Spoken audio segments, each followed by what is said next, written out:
Hello everyone, welcome back to the Commander's Garage. Like I said in the last video, I'm here to show you guys Tazri Beacon of Unity. This is the party version. I'm just going to get right into it.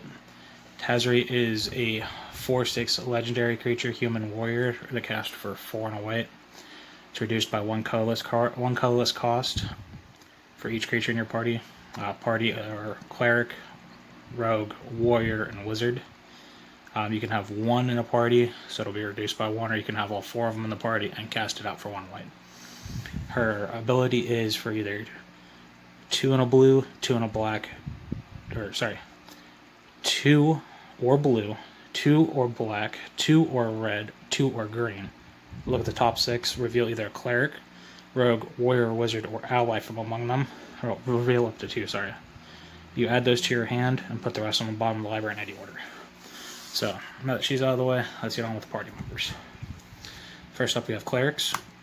We have Rival Soul Tender. It's a legendary human cleric for 3, 1 white, and 1 black. It's flying, and it rallies everybody else. And then at the beginning of your upkeep, you can return a creature card from your graveyard to your hand. It says constant recursion, really nice.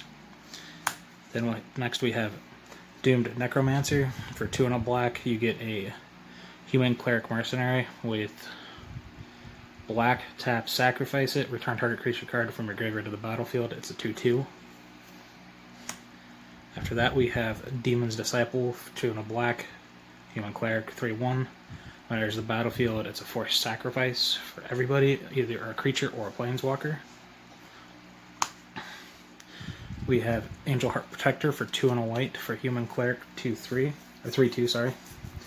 And whenever it enters the battlefield, target creature you control becomes indestructible. I really wish it had flash, but it's good enough for now. Then we have Archpriest of Ainoa. Sorry if I mispronounced that. It's a star 2 human cleric for 1 white. And its power is equal to the number of creatures in your party. And at the beginning of your combat, if you have a full party, which is a cleric, a rogue, a warrior, and a wizard, target creature gets +1/+1 and gains flying until end of turn. Then we have Containment Priest. Most people actually use this as a stacks piece, but it's 1 and a white for a 2/2 human cleric with flash. If a non-token creature would enter the battlefield, if it wasn't cast, X out instead. Expedition Healer. It's a 2/2 for 1 and a white core cleric with vigilance, and it pretty much just has lifelink as long as you have another cleric on the field. Null Priest of Oblivion. For 1 and a black, you get a 2/1 vampire cleric with kicker, 3 and a black. It has menace and lifelink, and when it enters the battlefield and if it was kicked, you return target creature card from the graveyard straight to the battlefield. Then we have Cleric of Chill Depths. 1 and a blue for a 1/3 Merfolk Cleric. Whenever it blocks a creature, that creature does not untap until during its controller's next untap step. Then we have Luminarch Aspirant. It's a 1/1 human cleric for 1 white or 1 and a white, sorry. At the beginning of the combat on your turn, put a 1/1 counter on target creature you control. That's it for the clerics.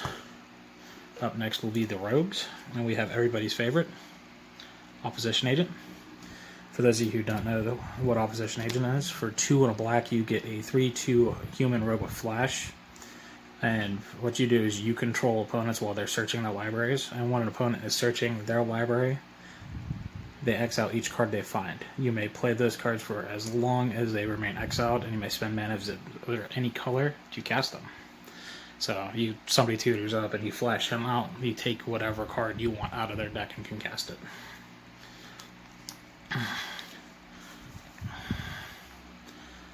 Next we have Tajiru Snarecaster. For 2 and a green, you get a 1/4 elf rogue with reach.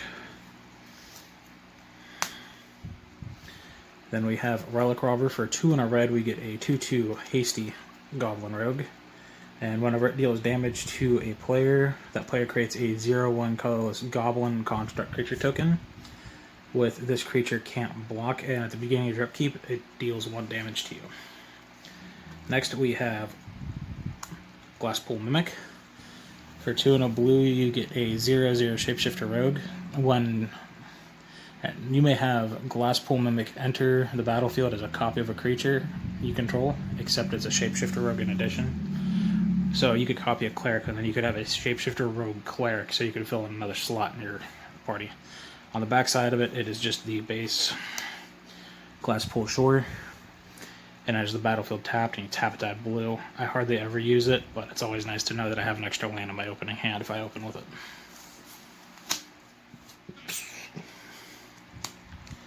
Then we have Noble Bandit, and it costs 1 and either, well, 1 is it, as most people would say, for a 2/2 Noggle Rogue, and it can't be blocked except for by creatures with Defender. Then we have Humble Defector for 1 red, well, 1 and a red. You get a 2/1 human rogue with tap, draw 2 cards, and then target opponent gains control of Humble Defector until the end of turn. There are a couple ways where you can tap, then draw, and then as the control exchange ability activates, you can go ahead and sack him off so they don't get any value out of him. Sakamisha of 1,000 Faces. For 3 and a blue, you get a 3/1 human rogue, and it also enters as a copy of another creature you control, except for it has the other abilities of the legend rule doesn't apply. It's also a partner, but I'm not using it for its partner. Sure-Footed Infiltrator. For 3 and a blue, you get a 2/3 Merfolk Rogue with tap an untapped rogue you control, and it can't be blocked this turn. And whenever it deals combat damage to a player, you draw a card. Up next, we have Sneaking Guide. For a single red, you get a 1/1 Goblin Rogue, which has 2 tap target creature with power 2 or less can't be blocked this turn. Tarju Blightblade. For a single green, you get a 1/1 Elf Rogue with Death Touch. And then we have, for the last of our rogues, is Nimble Trapfinder. For 2 and a single, or 1 and a single blue, you get a 2/1 human rogue, and it can't be blocked if you control another cleric, rogue, warrior, or wizard. Sorry, if you had another one enter the battlefield this turn. If you have one of the party members enter other than itself, it can't be blocked. At the beginning of combat on your turn, if I have a full party, which is one of each of the rogue, cleric, wizard, and warrior, you would all your creatures you control gain whenever this creature deals damage to or combat damage to a player, draw a card until the end of the turn. That's it for the rogues. Now off to the warriors.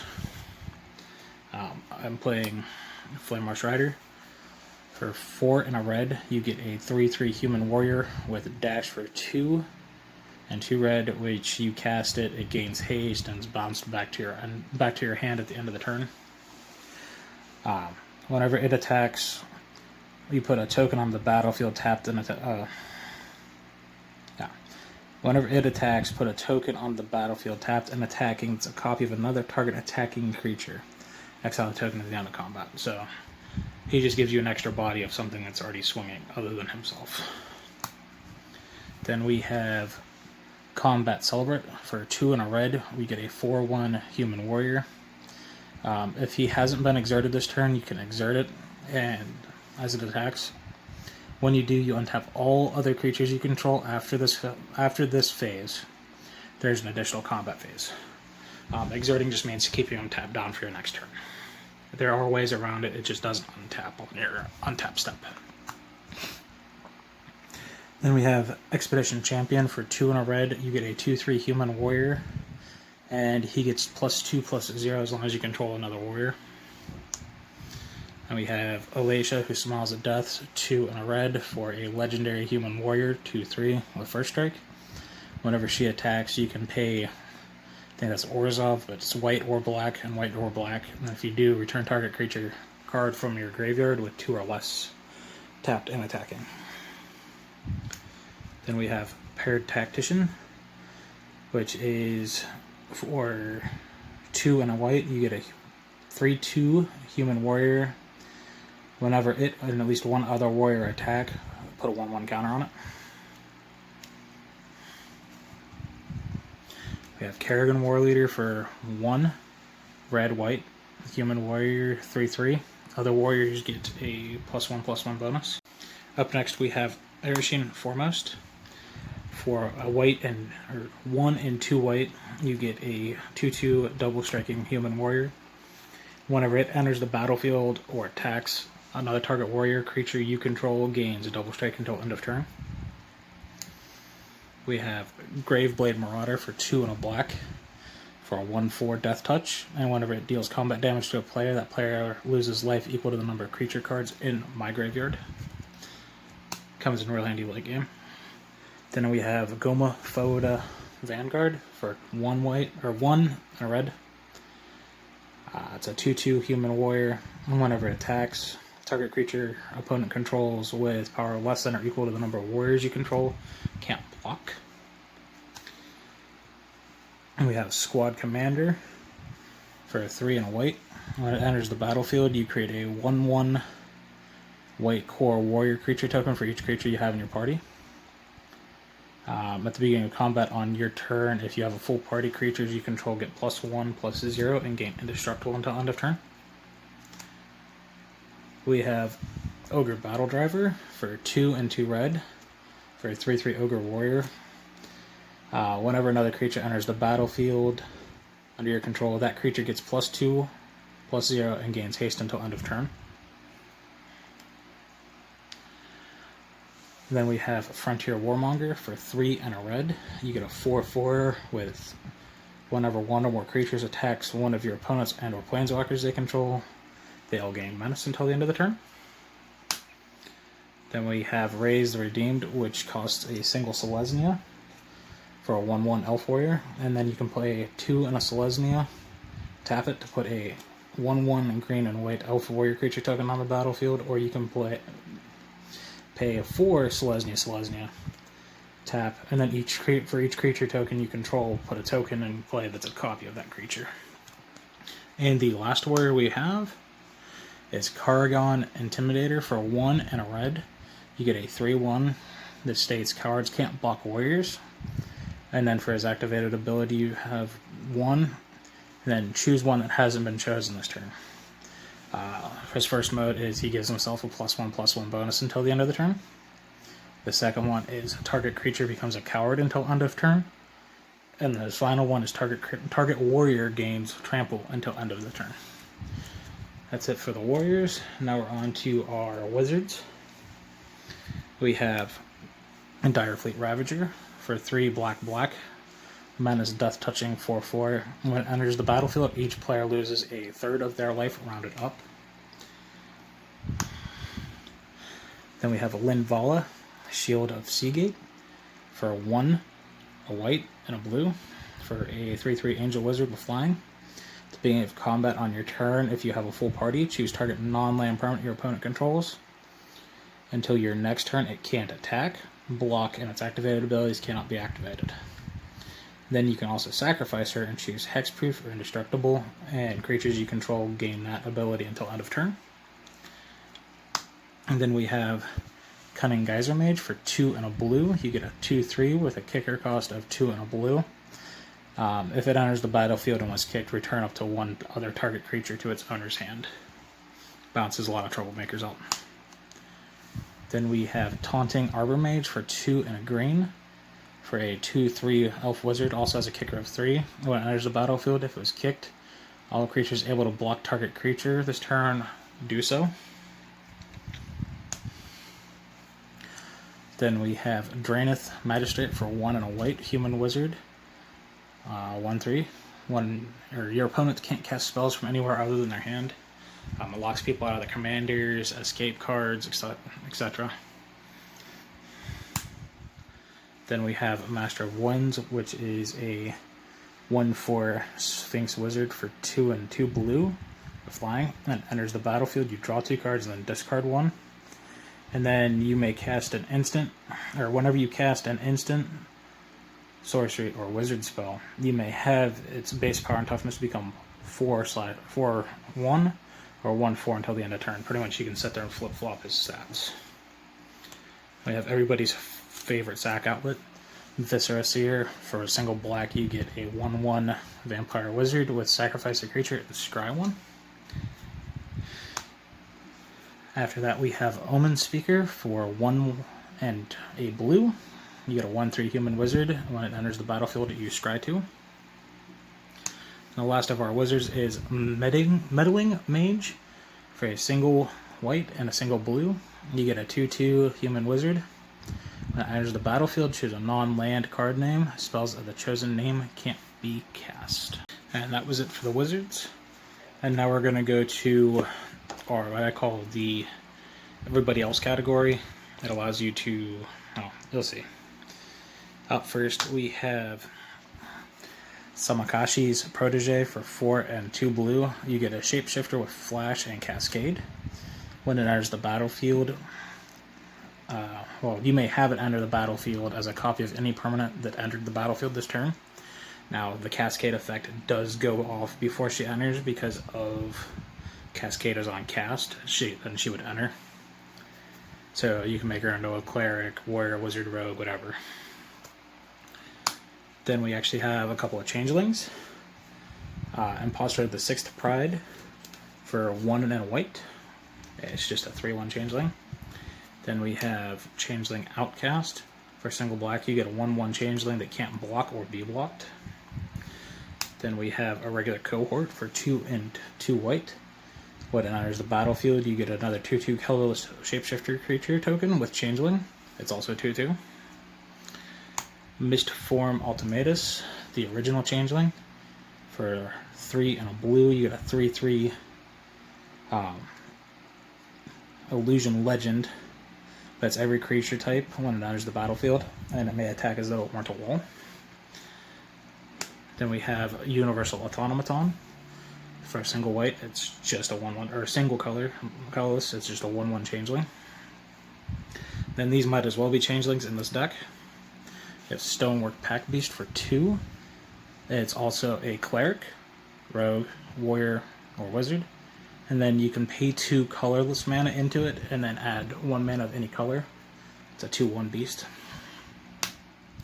The last of our creatures is going to be Tendril Paragon. For 1 and a green, you get an elf, which is also a cleric, rogue, warrior, or wizard with kicker 3. It's a 3/2. It enters the battlefield. If it was kicked, you reveal the top 6 cards of your library. You may put a card that shares a creature type from among them into your hand, and put the rest on the bottom of any order. Interesting to note about the changelings and the effects like Paragon is they can only fill one role in the party per instance. So if I have a cleric, a rogue, and a wizard out, and I play him, it can be my warrior. But if I don't have a cleric and a rogue, it can't be both my warrior and my wizard for the party count. Go on to our non-creature spells. And then we have, first up is Thwart the Grave. For 4 and 2 black, it's going to reduce itself by 1, just like Tazri, for each card or each creature in our party. Return target creature card and up to 1 target cleric, rogue, warrior, or wizard card from our graveyard to the battlefield. It allows us to bring 2 creatures back as long as we have a full party. Actually, at all times. Sorry. Then we have Coveted Prize for 4 and a black. Yet again, it has the reduce of 1 per creature in your party. You search your library for a card, put it in your hand, shuffle your library, and then if you have a full party, you may cast a spell with converted mana cost 4 or less from your hand without paying its mana cost. Then we have Skyclave Plunder for 4 and a blue. You get a sorcery that looks at the top X cards of your library, where X is 3 plus the number of creature cards in your party, so up to 7. You choose 3 cards, and then you put those in your hand and put the rest on the bottom of your library in a random order.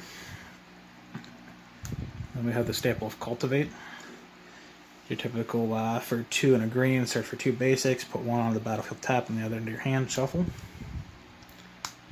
And we have Blood Price. For 3 and a black, look at the top 4 cards of your library, put 2 of them into your hand and the rest on the bottom of your library in any order, and you lose 2 life. Then we have Vast Wood Surge for 3 and a green with a kicker of 4. Search your library for 2 basic land cards, put them onto the battlefield tapped, and then shuffle your library. If the spell was kicked, put 2 1/1 counters on each creature you control. I've made a field really big with that. Next is our instance. We have Spoils of Adventure for 4, a white, and a blue, with a reduction of 1 per creature in your party. You gain 3 life and draw 3 cards. Deadly Alliance for 4 and a black reduces itself for each creature in your party, and it's a destroy target creature or planeswalker. Rolling Regrowth for 2 and a green. Sacrifice a land and search your library for up to 2 basic land cards and put them on the battlefield tapped and shuffle your library. Then we have Throw of Possibilities for 1 and a red. It's an instant to draw 2 cards or discard a card and then draw 2 cards. Up next we have our artifacts. These are mostly going to be mana rocks, so I'm going to go through them pretty quick. Spinning Wheel, the typical mana rock staple, well not staple, but format. It's a 3, and then you have to add 1 mana of any color. It also has a nice part of paying 5, and you can tap a creature down. Monolith, just the standard 3, and then tap to add 1 mana of any color. Command Sphere, 3, tap to add 1 mana of any color in your commander's color identity, and then sacrifice to draw a card. Mana Geode, it's the 3 and add 1 yet again. It just scries when you enter the battlefield. Spectral Searchlight, it's actually a really good bargaining chip. If you know how the player's trying to cast a spell and they need 1 more mana of any color, you can tap it, choose that player, and they can add that color. Or you can just target yourself. Darksteel Ingot, 3 indestructible, tap, add 1 of any color. Then obviously the obligatory Soul Ring. I run 1 enchantment in the deck. It's Cather's Crusade for 3, white. Whenever a creature enters the battlefield under your control, you put a 1/1 counter on each creature you control. It just helps the board get really big really quick. It's mainly used in a lot of token decks. Now, next is our basic lands.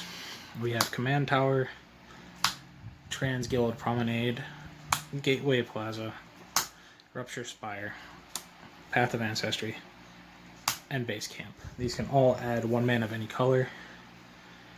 Then I have 2 dual lands. I have Underground Stadium, which is the black-green buddy land. If you have 2 or more opponents, it enters untapped. And Rejuvenating Springs is the blue-green one. And then for the basics, I have 5 plains, 4 islands. They kind of all got a little bit out of order here for a second. 4 swamps, 5 mountains, and then 3 forests. That's it for this deck. I hope you all enjoy it, and I will talk to you guys later.